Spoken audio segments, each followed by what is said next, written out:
telah melalui rangkaian proses pemeriksaan saksi dan pengumpulan alat bukti telah menetapkan status 4 orang saksi sebagai tersangka, yaitu tersangka H selaku PLT Kepala Satuan Polisi Pamong Praja Kabupaten Bangka Selatan tahun 2022-2023. Kedua, tersangka RS selaku PPK rutin pada Satpol PP Kabupaten Bangka Selatan tahun 2022-2023.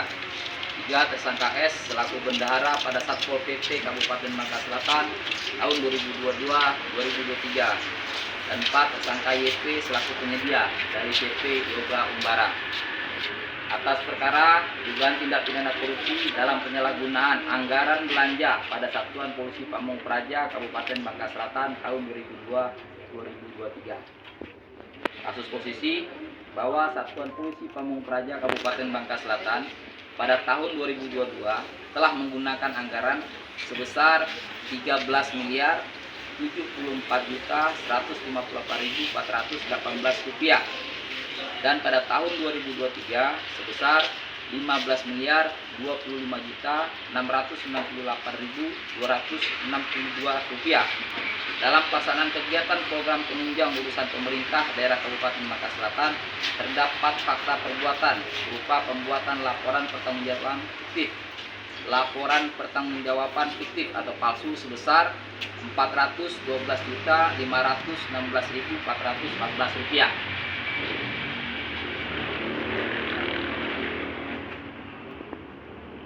Adapun peran para tersangka dalam pembuatan laporan pertanggungjawaban fiktif adalah sebagai berikut. Pertama, tersangka H selaku PLT Kepala Satuan Polisi Pamong Praja Kabupaten Bangka Selatan tahun 2022-2023 telah memerintahkan tersangka RS selaku PPK untuk membuat laporan pertanggungjawaban fiktif dan menandatangani surat perintah membayar. Kemudian pada saat dana tersebut cair, uang tersebut tidak dipergunakan untuk kepentingan dinas, tetapi dipergunakan untuk kepentingan pribadi. Tersangka RS selaku PPK rutin pada Satpol PP Kabupaten Bangka Selatan tahun 2022-2023 setelah mendapat perintah dari tersangka H telah membuat dan menyusun laporan pertanggungjawaban fiktif atas kegiatan program penunjang urusan pemerintah daerah Kabupaten Bangka Selatan sebesar 412.516.414 rupiah dan telah digunakan untuk kepentingan pribadi. Tersangka S selaku bendahara pada Satpol PP Kabupaten Bangka Selatan tahun 2022-2023 bersama-sama dengan tersangka RS telah melakukan pencairan secara melawan hukum dan mentransfer uang negara secara langsung ke rekening pribadi tersangka RS, sehingga pada saat dana tersebut cair maka tersangka S mendapatkan imbalan uang yang dipergunakan untuk kepentingan pribadi.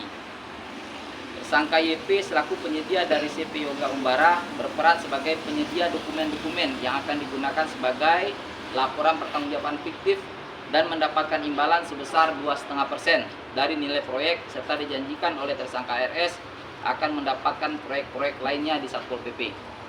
Bahwa perbuatan yang dilakukan oleh tersangka RS, tersangka H, dan tersangka S telah menyalahi ketentuan tugas pokok dan fungsinya sebagai yang tercantum dalam Peraturan Menteri Dalam Negeri Republik Indonesia Nomor 77 Tahun 2020 tentang pedoman teknis pengelolaan keuangan daerah dan Peraturan Bupati Bangka Selatan Nomor 31 Tahun 2022 tentang petunjuk teknis pelaksanaan penatausahaan surat perintah pencairan dana pada perangkat daerah di lingkungan pemerintah Kabupaten Bangka Selatan.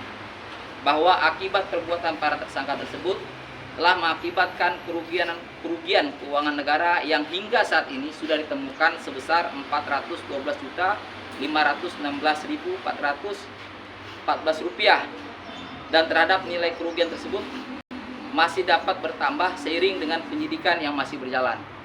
Pasal yang disangkakan pertama primer pasal 2 ayat 1 junto pasal 18 Undang-Undang 31 tahun 99 tentang pemberantasan tindak pidana korupsi sebagaimana telah diubah dan ditambah dengan Undang-Undang Nomor 20 Tahun 2001 tentang perubahan atas Undang-Undang Nomor 31 Tahun 99 junto pasal 55 ayat 1 ke 1 KUHP.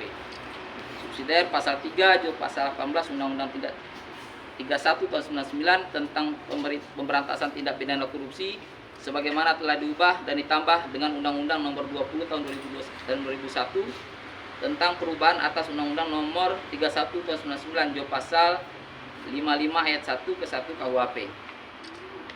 Atau kedua, pasal 9 junto pasal 18 Undang-Undang 31 tahun 99 tentang pemberantasan tindak pidana korupsi sebagaimana telah diubah dan ditambah dengan Undang-Undang nomor 20 tahun 2001 tentang perubahan atas Undang-Undang nomor 31 tahun 99 junto pasal 55 ayat 1 ke 1 KUHP.